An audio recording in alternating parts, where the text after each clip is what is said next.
Good morning, everyone. It's a great pleasure to be here with you all today.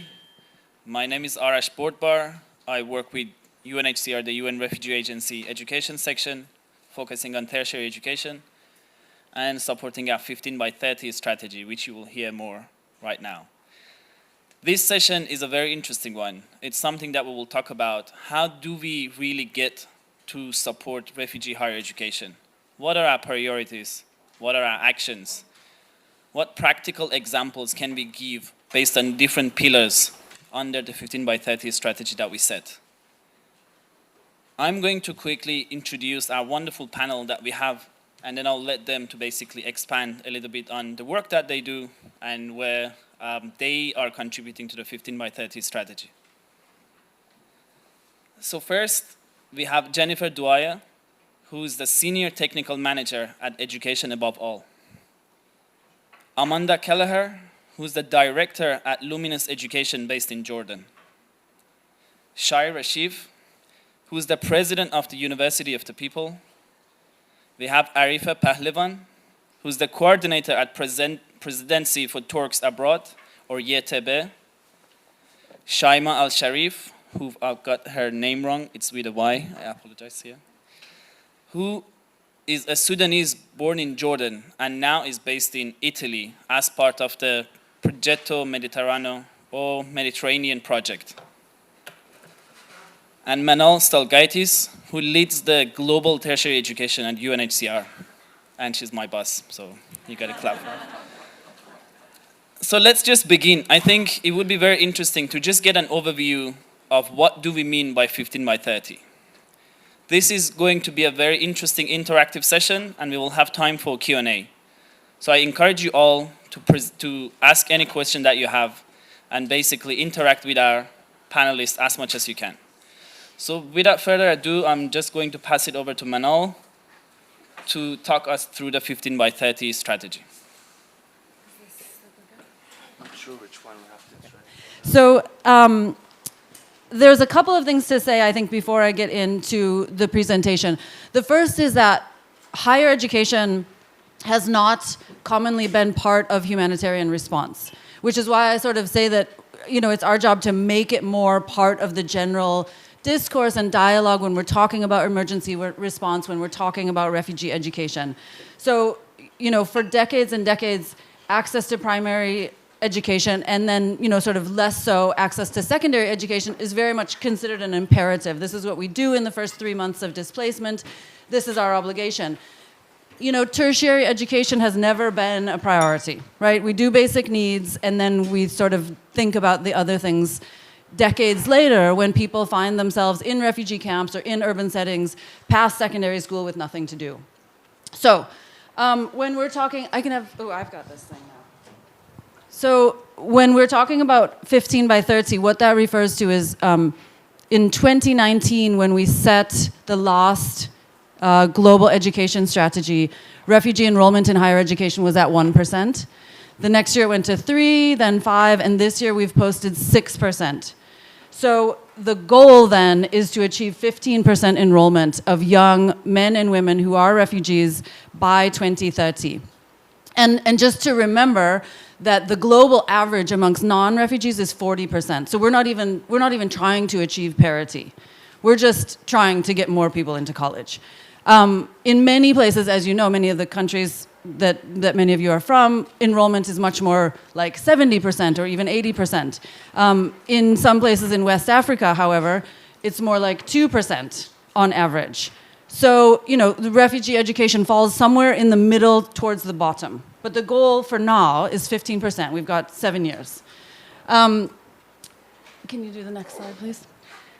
So then there's a couple of other reference points that are worth paying attention to. So in UNHCR world, we are concerned with and aligned to and oriented around the Global Compact on Refugees, which was affirmed in 2018 and speaks to the 4 core objectives that are right there in the center. So these are the core things that everything that UNHCR does is aligned to. Easing pressure on host countries. So these are the countries, you know, 76, 80% of refugees are hosted in low to middle income hosting countries, most of which are in the global south. So the primary objective is on easing the pressure that those countries deal with every single day in absorbing these enormous, enormous numbers of refugees. The second, of course, is enhancing self-reliance. And that speaks again to what I was saying at the beginning, that, by and large now, displaced people are displaced for many, many, many years. And I think a couple of people alluded to that yesterday. It's not a question anymore of being displaced for a couple of years, turning around and going home and restarting your life. So more and more we have to think about and plan for long-term trajectories that go through all stages of education and into employment, if possible. Expanding third country solutions. Some of the colleagues here today are working on complementary education pathways, and I hope that we'll get some explanation and some more unpacking of that idea, but essentially what we're talking about with pathways is someone from Sudan who's now in Uganda obtains a scholarship to go to Canada and study and stay there and have international protection of the asylum, the domestic asylum laws, and then eventually permanent residency. That's the ideal solution, very, very rarely happens. And then supporting conditions for return. Again, this is not happening at the level that we would expect or hope or strive for, but return is still and has to always be considered one of the objectives. So what the pieces around the outside are just showing where higher education comes into all of these four objectives, right? And I just, I come back to this because, again, we have to constantly make this argument that higher education is part of this discussion about humanitarian response. Because if we don't, honestly, it will fall off the radar. There will never be prioritization. There will never be significant budget towards higher education because all of the emphasis is on basic needs. And so we do keep saying, but look, this is relevant. This is relevant to all of the core objectives. Higher education is so essential if we're talking about a long-term trajectory, right? If we're talking about a 20-year flight path. Next one. And then really quickly, I won't spend time here, but Sustainable Development Goals. Goal 4, as we all know, relates to education. And again, it's very, very clear that it is not limited to basic education. It's very clear that we're talking about professionalization, long-term trajectories, goals that relate to having a professional workforce, having skilled and capable teachers, et cetera, et cetera, et cetera. Thanks. Okay, so now we get to the bones of the 15 by 30 roadmap. So when we talk about refugee higher education, we're mostly talking about 5 different pillars, 5 different pathways that refugees access higher education. And it's the way that all of us access higher education. But so the vast majority of enrollment will happen in those primary host countries, right? In the vast, vast majority of large hosting countries where big populations of refugees are, they will or should be able to enroll in universities and colleges and technical and vocational education training schools there. So when we look at national enrollment, technical and vocational, that's the majority we're talking about hosting countries. So in Uganda, in Lebanon, in Turkey, in Colombia, etc.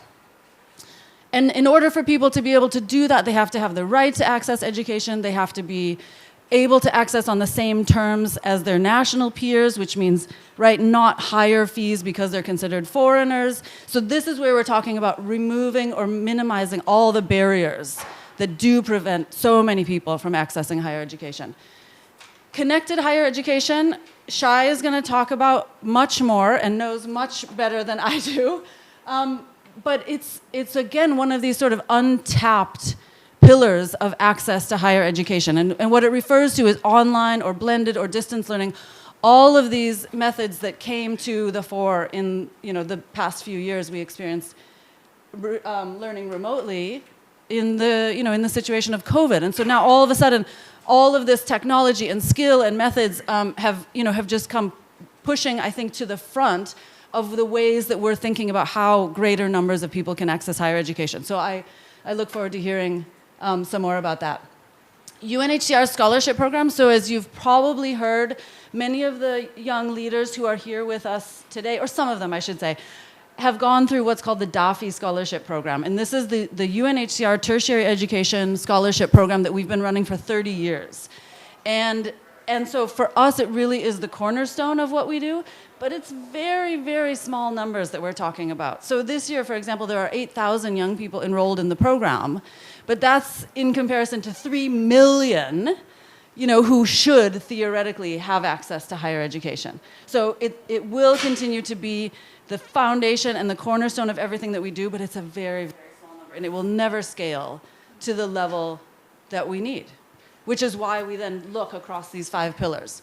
And then finally, I already talked about complementary education pathways, and there are some colleagues here, Rebecca sits, and Anik, and many others, Raniero, sit on the global task force for complementary education pathways. So they're really leading the way.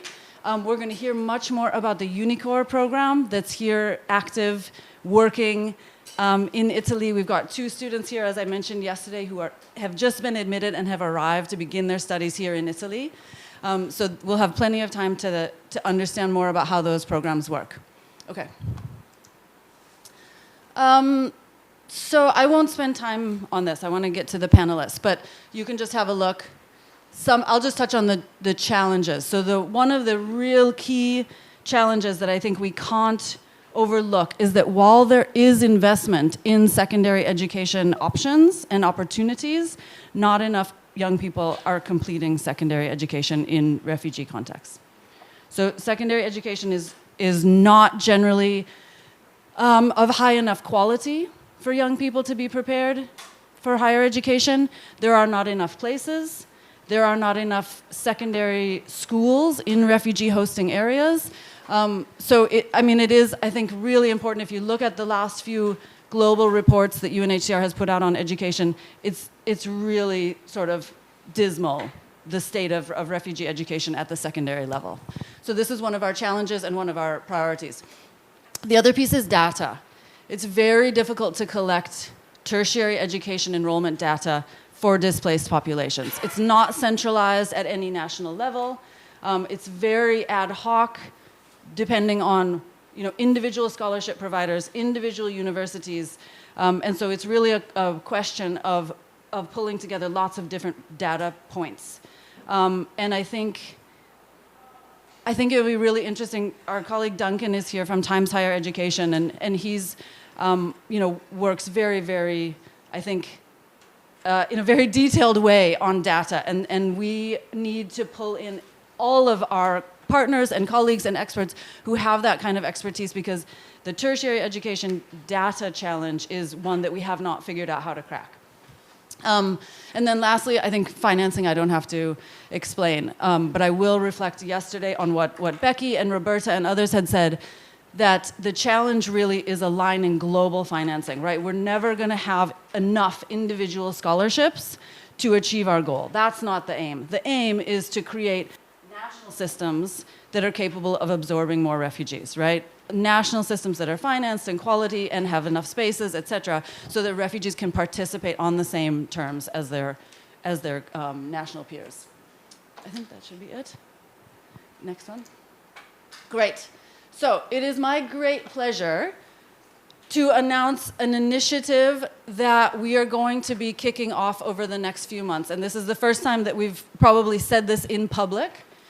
So the idea is called Each One Take One.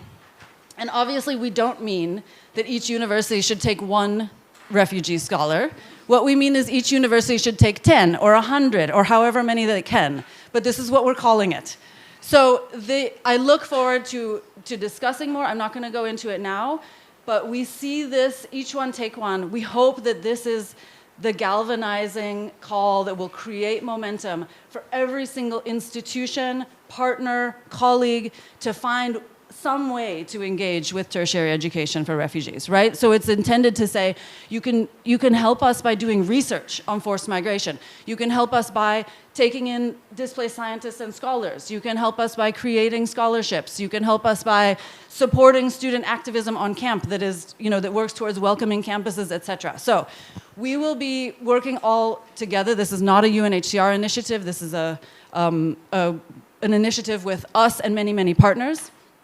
But we will be working to roll this out over the next few months, and then look forward to just sort of a tsunami of progress towards 15 by 30. So with that, I think I will leave it. Great. Back to you, Arash. So with that, I might actually start with you, Arifa. YTB has a long history of providing scholarship for refugees in Turkey. And the program speaks directly to the national inclusion pillar that Manal just spoke about and our roadmap. Why should the host government open the doors to universities and other higher education opportunities for refugees? And what is at stake? Over to you, Arif. Okay, thank you very much. I want to thank you for inviting us to this program. It's a really great opportunity to meet all of these valuable people and share our experience together. As a person working in Turkey scholarships, I want to share our experience about our vision regarding the migrants' access to higher education in Turkey. You may all know that Turkey has been hosting the largest population of people under international and temporary protection in the world for 8 years. And according to the latest figures, the number of Syrians under temporary protection has passed 3.7 million. As of last year, Syrians under temporary protection aged between 15 and 24 represents 20% of the overall Syrian population in Turkey.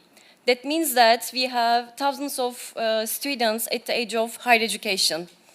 As YTB, we are responsible for the coordination of higher education scholarship for international students. In this respect, in 2012, Turkey Scholarships was established to manage international student mobility, aiming to increase the number of students studying in Turkish universities. But as an institution established to attract more international students abroad, after the war, we needed to widen the scope of our mandate to support students escaping from war and coming from fragile environments. And since the onset of the crisis, Turkish government has taken important steps to ensure the transition of Syrian students into higher education. Easing the transfer process into Turkish universities, relaxing the original documentation process, submission of degree equivalency, fee waivers policy, establishing programs taught in Arabic language, and also providing large number of scholarship has played crucial role in engaging Syrian students into universities in Turkey. As YTB, we have directly provided about 6,000 scholarships, while our other stakeholders further increased this number with additional 3,000 with joint programs. And in addition to provision of scholarship, we have many programs to support students coming from fragile backgrounds, such as academic counseling services at universities, vocational training courses, complementary academic programs, and also building up an online learning platform that is the access of students to information. And with the efforts of governments, our close partner Unhcr, NGOs, and other stakeholders, right now, university enrollments of Syrian students increased to 47,000 in Turkish universities, making the enrollment rate of Syrians about 8%, which is quite a little bit higher than the world average, but we know that it still lags behind 2030 target of 15%. In this general framework, we often discuss the Arash main question internally. Why we are trying to increase the number of Syrian students in higher education? Isn't it luxury compared to primary or secondary education? Or why do we need to intensify our efforts to encourage more students to enroll in Turkish universities? And why do we have to stimulate universities and other actors to take action on this matter? First of all, as it's stated in the Universal Declaration of Human Rights, we believe that higher education shall be accessible to all on the basis of merit. In this principle, we believe that we have to remove all barriers in the way of higher education. We are well aware that displacement creates multiple disadvantages while trying to settle in a new country with totally new language, culture, and social setting. And socioeconomic, cultural, and psychological vulnerabilities hinder migrants from participating actively in society. And we believe that higher education is one of the main ways that enables young refugees to cope with these vulnerabilities through acquiring recognizable skills and becoming self-reliant. Universities promote their civic rights and helps them to adapt to a new culture. With engaging in academic environments, students have the chance to engage in diversity, more open-minded people, and improved academic infrastructure. Access to higher education can transform the lives of young refugees through opening new horizons and creating new opportunities. In this sense, we want Syrian students to reach and develop their full potential. And at the same time, migrant students bring with them a wealth of skills, knowledge, and experience that can also enrich university classrooms. We can consider universities not only as a path to employment, but also as a means that contributes students to achieve a greater social status within the community. At that point, I think what is luxury is not higher education, but instead losing an entire generation. Because young people do not need higher education only for their own good, but also for the good of host country, source country, and also the third country. Without any doubt, higher education plays an important role in the socioeconomic development of countries in the long term. To be honest, at the beginning of the crisis, the Turkish government perceived the importance of higher education in terms of the potential of Syrian youth to rebuild their countries after the resolution conflict. We still believe that well-educated, highly skilled young Syrians will play a crucial role in the rebuilding of their countries in the peaceful post-conflict reconstruction. There is some research that proves access to higher education leads to moving back earlier in the repatriation process because higher education graduates have the potential to serve as public officials, NGO managers, healthcare professionals, engineers, and others. All much needed roles for a society in the process of national reconstruction. So it's not an option, but it's a must to provide opportunity to Syria's young people and to give them a stake for the rebuilding of their country. I think they will be catalysts for the recovery of Syria in terms of, not only in terms of the reconstruction of physical infrastructure or shattered economy, but also the restoration of collapsed governance system and also the social peace. But, you know, the presence of Syrian people in Turkey protracted, and we also begin to think about their transition to employment in Turkish labor markets. Arabic-speaking TVET and bachelor graduates having diverse skills are also an added value to Turkish economy. Unlike the perspective that accepts migrants as a burden on the host country, we believe that, and we also see that, Syrians bring lots of economic benefits to our country. Many studies show that if students are supported and assisted with some policies to find a job, acquire skills, and learn the language, they inevitably become valuable, productive members of the society. And once they are hired, the income they generate will be much greater than the cost that host government has invested in the first years of the migration process. Sorry, Arfa, 1 minute left.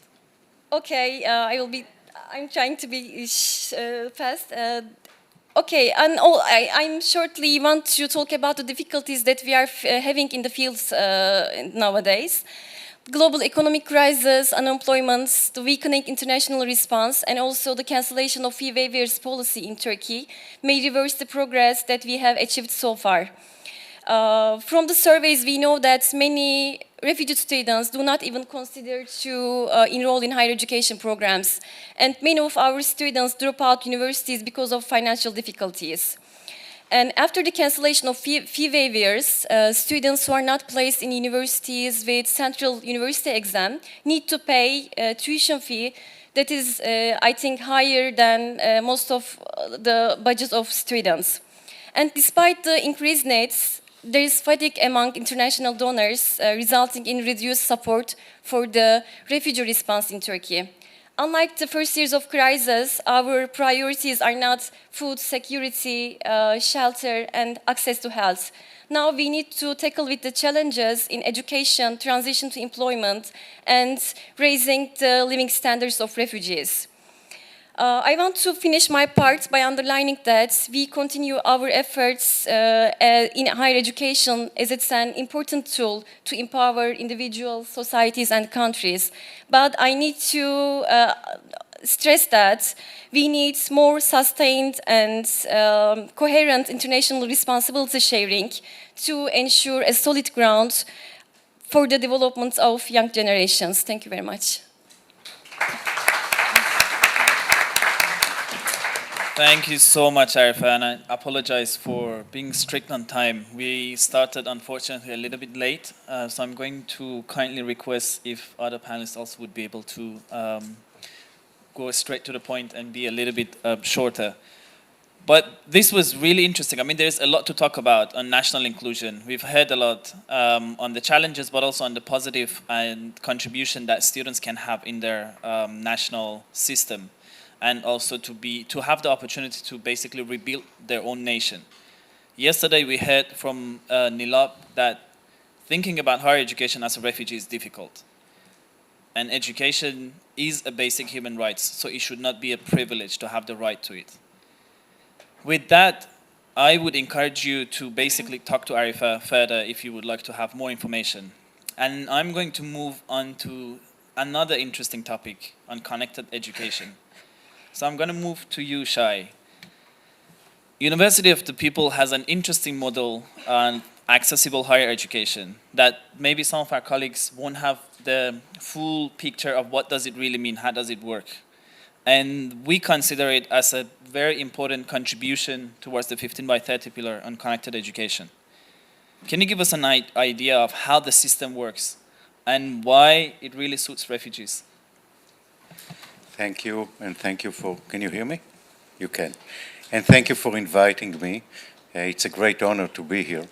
A few words about University of the People. We are a non-profit, tuition-free, accredited American online university. Started in 2009. By now we have 126,000 students from 200 countries and territories, so we are pretty much everywhere. We almost double ourselves every year. But what we are extremely proud of is that 16,500 of our students are refugees. And they are coming from everywhere, from Syria, Iraq, Yemen, Libya, Afghanistan, Myanmar, just name it, all the countries that are there. And we believe that the mission of University of the People is to open the doors to every student who don't have any other opportunity. So obviously refugees are the people that need us more than anyone else, and we are very proud to open the doors to them. We have 16,500 of them. We are growing very fast, but I think that looking at 15 by 30 initiative, this is an amazing initiative, and each one takes one, I think, is good, but I would move up and said each one take 15. Because if we look at the population, the number of universities in the world, there are 31,000 universities.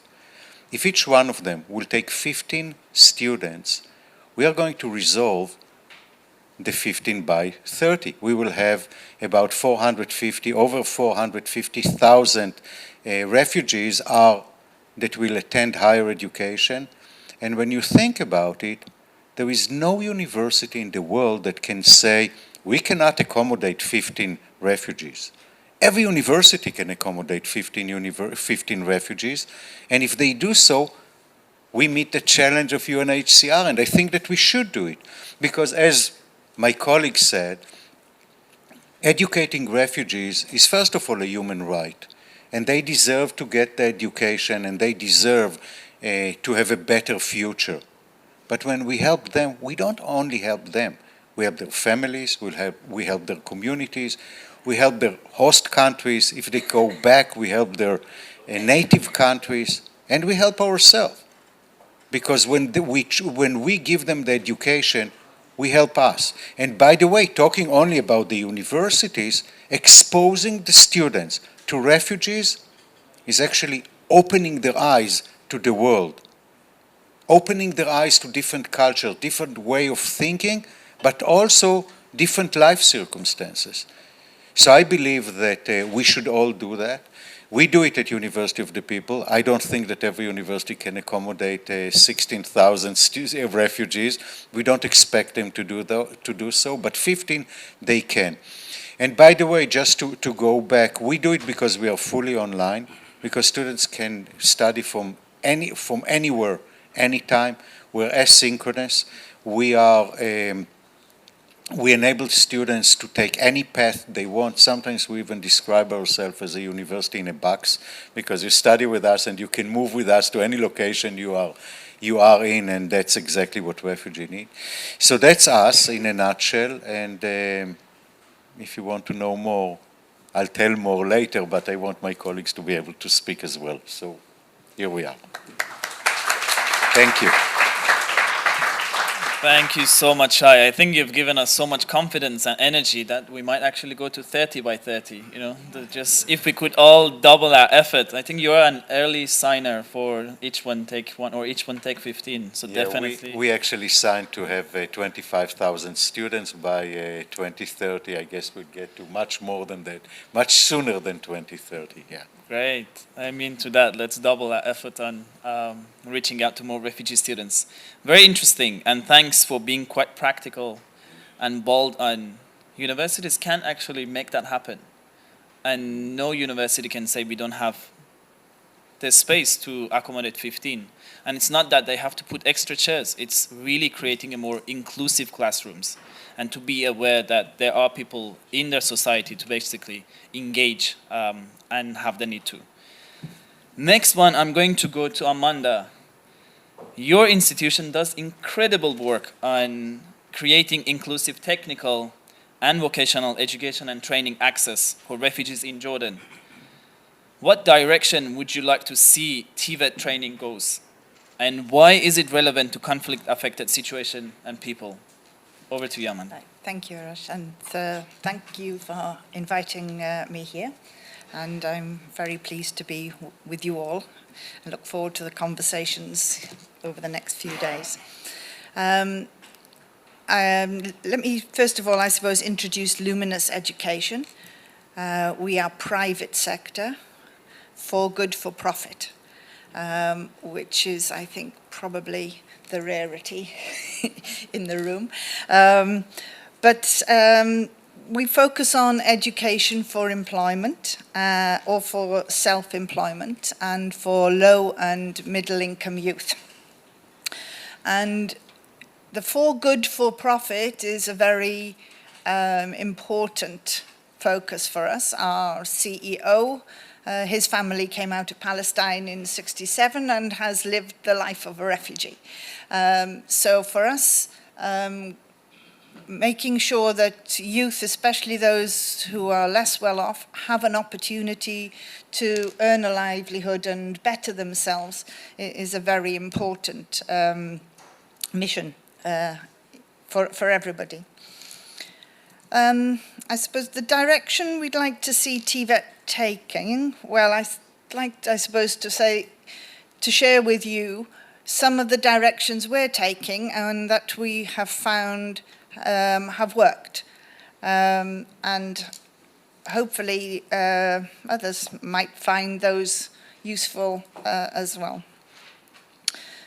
In Jordan, it's a very restricted labour market. You're only allowed, as a non-Jordanian, even me, to work in certain sectors. And so you're very restricted in how you can earn a livelihood. And yet Jordan has the highest number of refugees per head of population in the world. So for a very small country with no natural resources, really, definitely no oil, even though we're in the Middle East, although they got some shale maybe. So it's about using your resources as best you can. And for Luminous, the focus has been on TVET.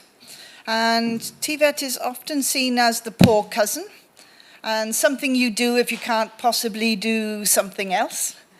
But we're on a mission to try and change that, both within the country and to show that TVET is not low quality only for those who fail, but it's a means to an end, and that end could be the start of a really meaningful career, or it could mean further or higher education.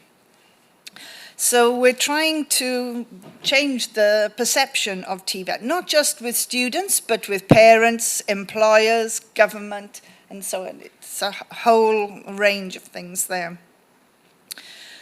And to do that, we make sure that all our programs are market relevant. So whatever program we offer, whether it's a 3-month entry level or a 4 or 5 year degree program, everything is based on what's the market need now and in the future.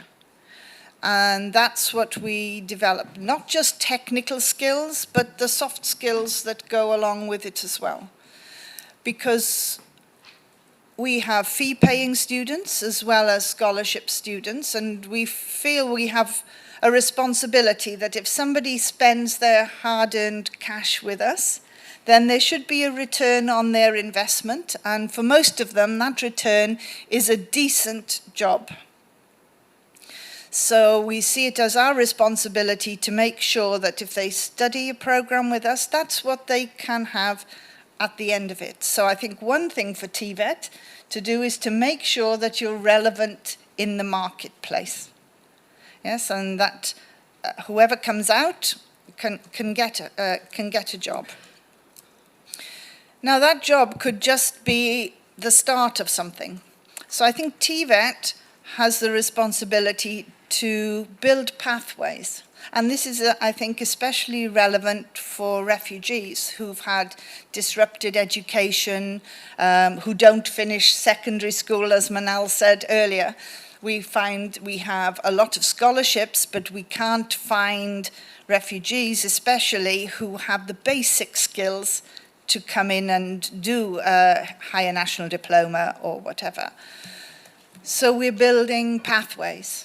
So somebody who dropped out of school at 16 can come in and do equivalent of a UK level 2, especially in IT. We find this works because they don't have digital or English skills, which is what you need at the higher skilled jobs in that industry.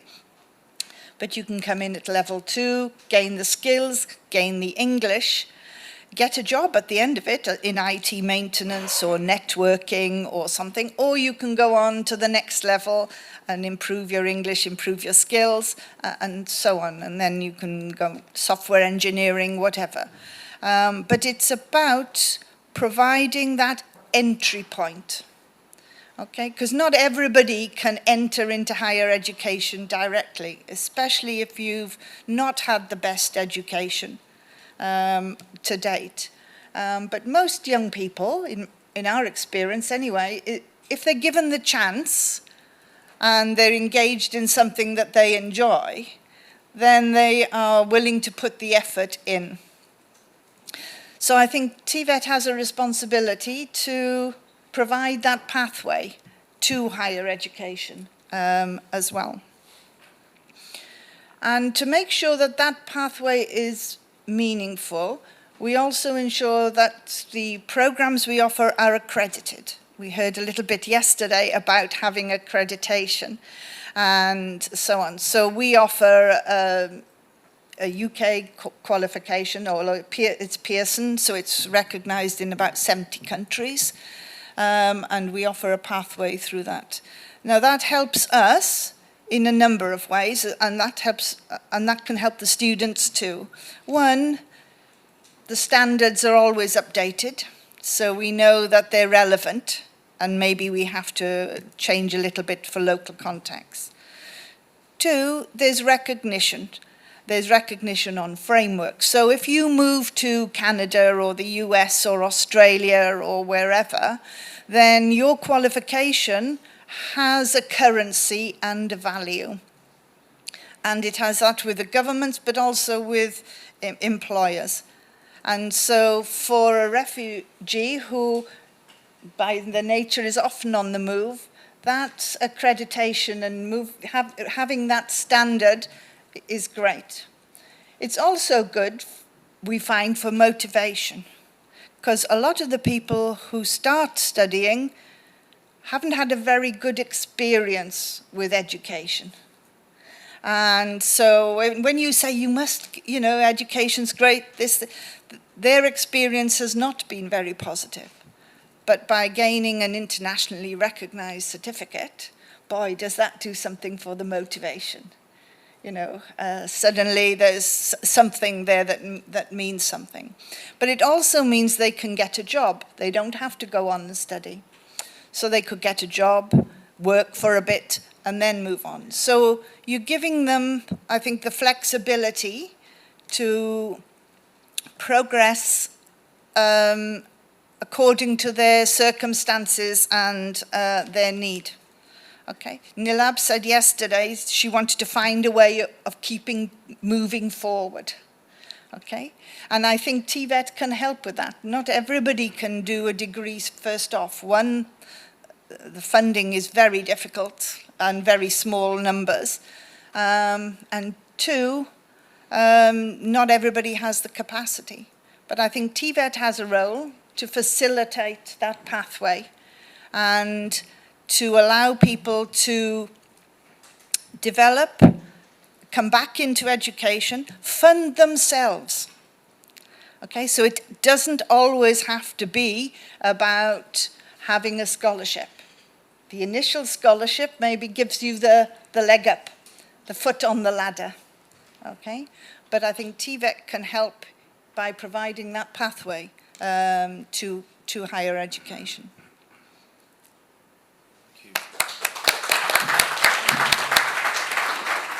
Thank you, Amanda, for the great statement, I would say, on how TVET has the potential to really change the way we look at higher education.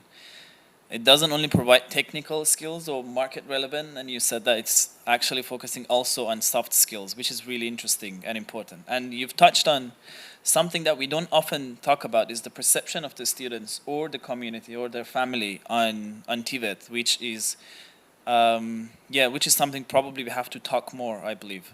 And that's a great segue now to our next panelist on employment or post-graduation. So I'm going to come to you, Jennifer. Your organization is engaged in many areas of education for conflict-affected population. But one of the elements that we haven't talked about yet a lot, that Amanda touched base on, is postgraduate period, life after graduation, and the expectation for employment, as you were mentioning for Nilab. Can you ouch on some of the sectors EAA is engaged on around employment? I've heard you mention 21st century skills and the phrase that you said, asset over burden. Can you elaborate on that for us a little bit? Over to you, Jennifer. Hi there. Yeah, my name's Jennifer Dwyer. I work at Education Above All in Doha, Qatar. I work particularly in a department called Unhcr, which is higher education. And we started in, what's wrong? We started actually in Gaza, because Gaza is probably one of the hardest places to get employment for, and it's a difficult situation in general. And actually, that's where our name came from. It was one of the schools that was bombed in Gaza, Al-Faqura. And so what we realized was, actually giving scholarships to us is the easy piece. That's ticking off boxes. I'm not putting down scholarships, but I'm just saying, like, getting kids in, I'm sorry, I say kids because I'm old, anyway.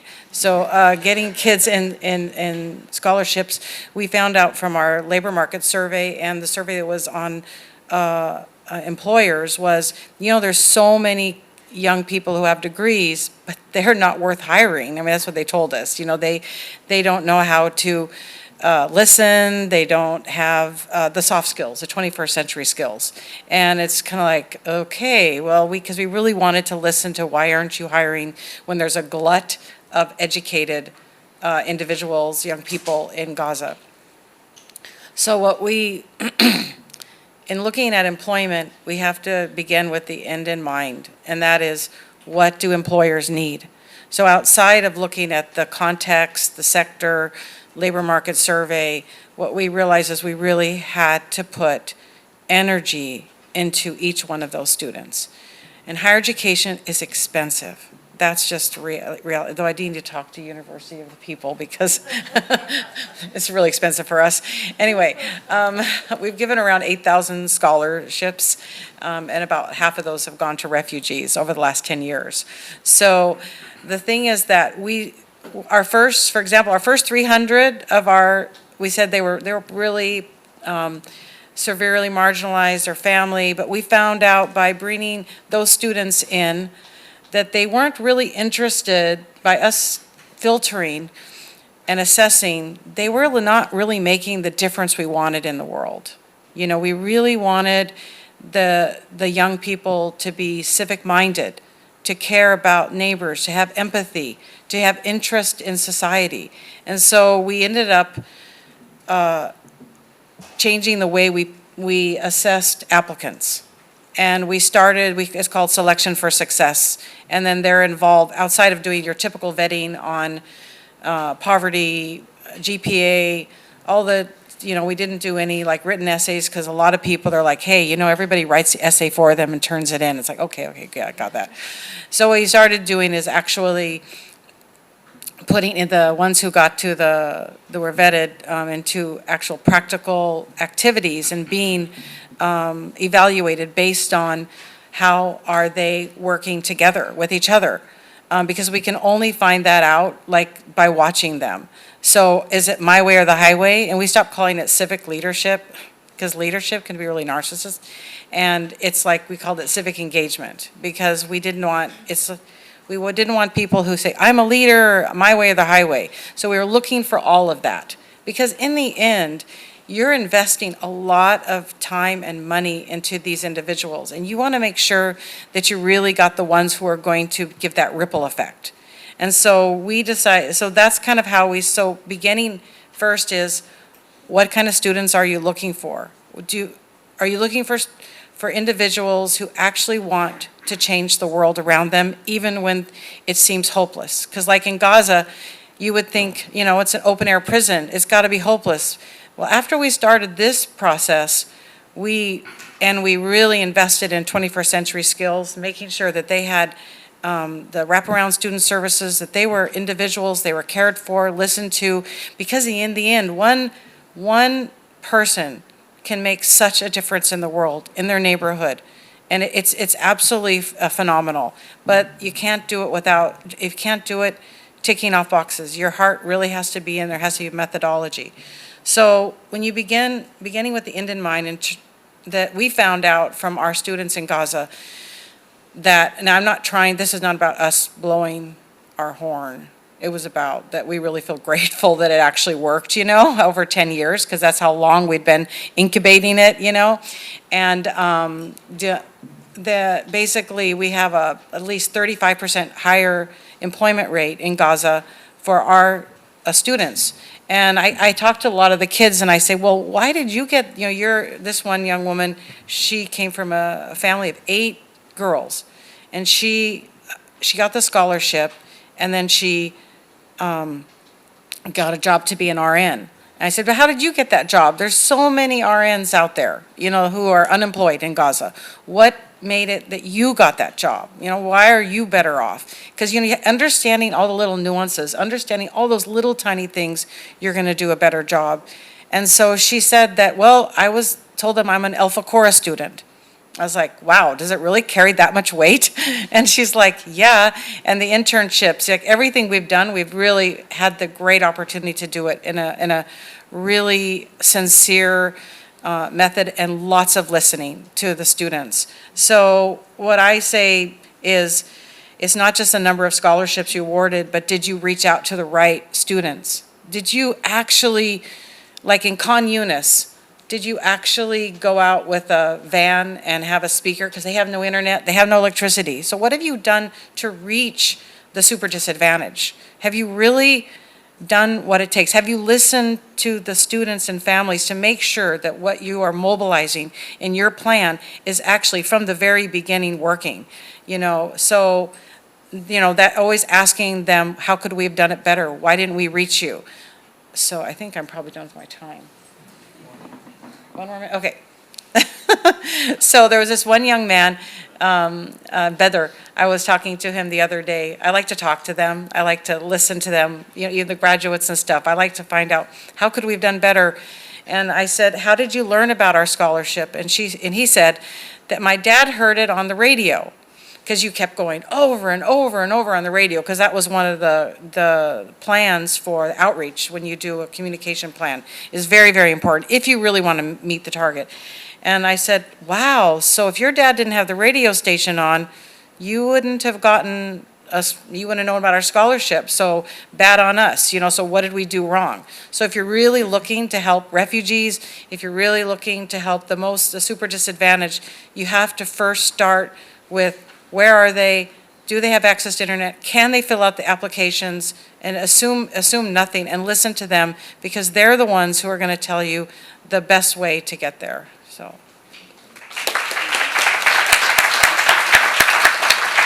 Wow, great. Thank you, Jennifer. Yeah, this is really, really interesting, because it also touched base on how do we actually communicate with the students? I think we've heard from different stakeholders, right? You had private sector, for-profit, not-for-profit, institutions, universities. But the next one, and I think that comes really nicely after you spoke, Jennifer, is what is the role that students themselves have in pushing for creating more opportunities for refugees?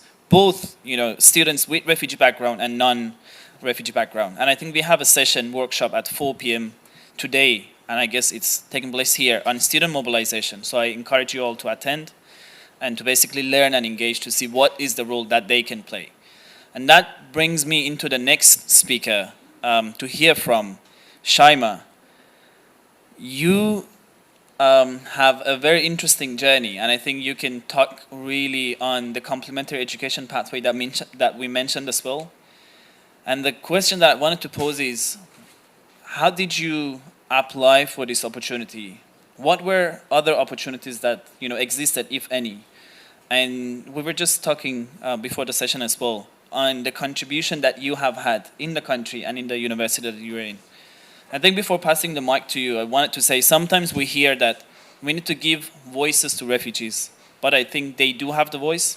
We need to just pass them the mic. So I'm going to pass the mic to you, Shaima.